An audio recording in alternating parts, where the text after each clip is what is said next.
Namaskar friend, look at this is usage of article. গতিকে this a and n এইটো use কৰাৰ সময়ত আমি সদায় সাউণ্ডটো চাব লাগে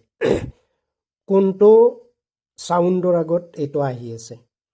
সেম চাব এইটো অৰেঞ্জ ইয়াতো ও আছে অ গতিকে লিপটো ৰাউণ্ড হৈ গৈছে আৰু এইটোতো ও আছে বাট লিপটো পইণ্ট হৈছে one orange. That's why one সদায় a লয় আৰু orange n লয় হলনে ঠিক তেনেকৈ ইউৰোপিয়ান গতিকে ইউ বুলি কোৱাৰ লগে লগে পইণ্টেড গতিকে এ ল'ব আৰু এলিফেণ্ট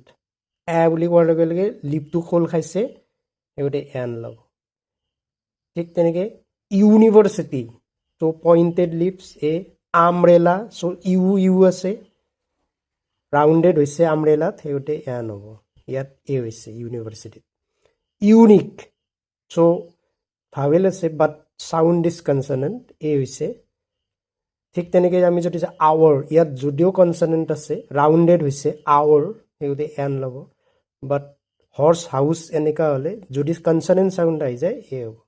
আমি এতিয়া ইউচেজটো অলপ চেণ্টেঞ্চবিলাকত চাই যাওঁ he gave me a 1 rupee note ইয়াত এটো হৈছে 1 rupee note Denmark is an European country you pointed leaves হৈছে কেইটা জোঙা হৈছে গোটেই এন হৈছে this is a university we take great pride in university we take a হৈছে this is a unique experience unique লিপকেইটা পইণ্ট হৈ গৈছে এ হৈছে তো চাউণ্ডটো চাওক চব চাউণ্ডৰ খেলা ওৱান ইউৰোপ ইউনিভাৰ্চিটি এইটো চৰি দে এইটো এ ইউৰোপিয়ান কাণ্ট্ৰি এইটো চৰি ভুল হৈছে এইটো চ' এ হ'ব ইয়াত মোৰ লিখাত ভুল হৈ গৈছে আৰু this is a unique experience তো কনচনেণ্ট চাউণ্ড আহিছে কিন্তু ইয়াত ভাৱেল চাউণ্ড আহিছে অৰেঞ্জ এ লিপটো খোল খাইছে এন এলিফেণ্ট ভাৱেল চাউণ্ড হৈছে এন আমব্ৰেলা ভাৱেল চাউণ্ড হৈছে I bought an umbrella today they arrived here half an hour later যদিও ইয়াত কনচনেণ্ট আছে চাউণ্ডটো ভাৱেলৰ হৈছে এন হ'ল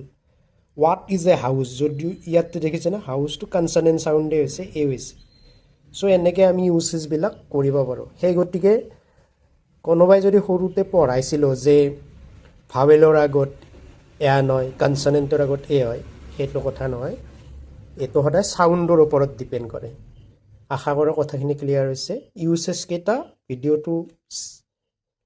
পজ কৰি পেলাই লিখি ল'লে হ'ল থেংক ইউ ছ' মাছ